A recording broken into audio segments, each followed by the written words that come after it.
کیا؟ میرا نکاح؟ اور وہ بھی اس کم عقل لڑکی سے؟ ہرگز بھی نہیں ماما۔ سالار اپنی پوری قوت سے چیخا تھا، لیکن اس کا چیخنا اب فضول تھا۔ رحیم صاحب فیصلہ کر چکے تھے اور سالار کی ماں نے ان کے فیصلے کو سر جھکا کے مان بھی لیا تھا۔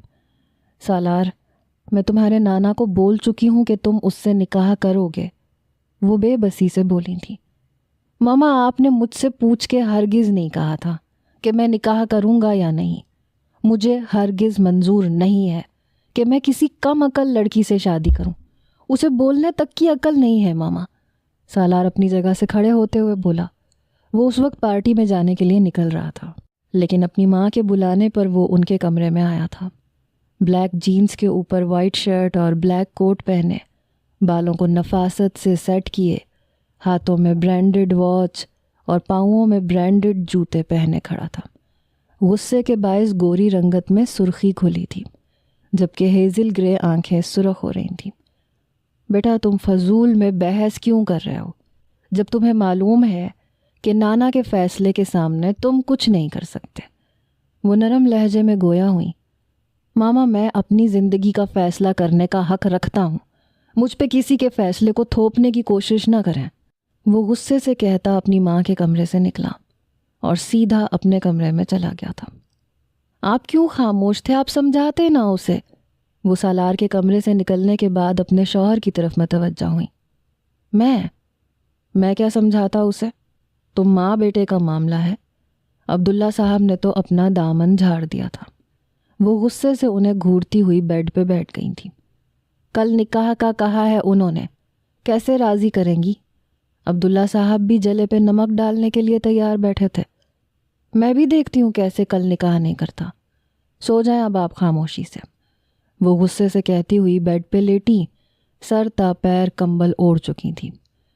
اللہ خیر، ان ماں بیٹے کی لڑائی سے مجھے دور رکھنا، عبداللہ صاحب نے اپنے دونوں ہاتھ آسمان کی طرف اٹھا کے کہا تھا اور سونے کے لیے لیٹ گئے تھے۔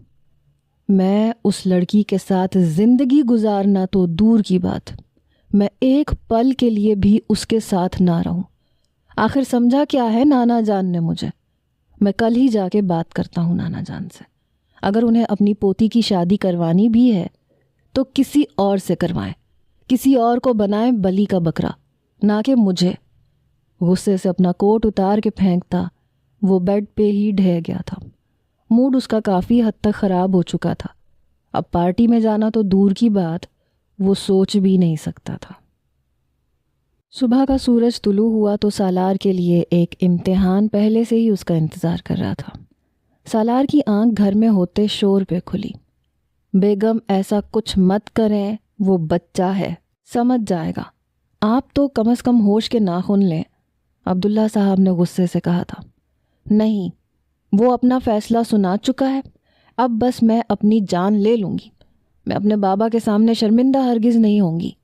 کیسے میں نے روب سے کہا تھا کہ میرا بیٹا میری ہر بات مانتا ہے، میری کسی بات کو رد نہیں کرتا۔ بس آج میں خود کو ہی ختم کر لوں گی۔ وہ ہاتھ میں پیٹرول پکڑے خود پہ ڈال رہی تھی۔ سالار کی حیرت سے آنکھیں پھیلی تھیں اور وہ سیڑھیاں پھلانگتا اپنی ماں کے پاس آیا تھا۔ اس سے پہلے کہ وہ ماچس سے آگ لگاتی، خود وہ ماچس پکڑ کے دور پھینکتا اپنی ماں کو سینے سے لگا کے کھڑا ہو گیا۔ ماما، کیا کر رہی ہیں یہ آپ؟ وہ بے یقین نظروں سے اپنی ماں کو دیکھ کے بولا تھا۔ جب بیٹے نے سوچ لیا ہے کہ ماں کو سب کے سامنے رسوا کرے گا تو ایک بدقسمت ماں اور کیا کر سکتی ہے؟ وہ سالار کو خود سے دور کرتے ہوئے بولی۔ سالار نے ایک نظر گھر میں موجود ملازمین کو دیکھا اور پھر اپنے باپ کو، جو خود پریشان کھڑے تھے۔ اچھا، جیسا آپ کہیں گی ویسا ہی ہوگا، وہ اپنے دل پہ پتھر رکھتا ہوا بولا۔ بین کرتی تہمینہ بیگم نے اپنے بیٹے کو دیکھا۔ کیا سچ میں؟ وہ بے یقینی سے بولی۔ جی ماما، سالار نے ہار مانی تھی اور اپنا سر جھکا لیا تھا۔ چلو پھر، تمہارے نانا ہمارا انتظار کر رہے ہیں، جلدی چلو۔ وہ جلدی جلدی اس کا ہاتھ پکڑتی گھر کے خارجی دروازے کی طرف بڑھنے لگی۔ ماما، میں فریش ہو جاؤں؟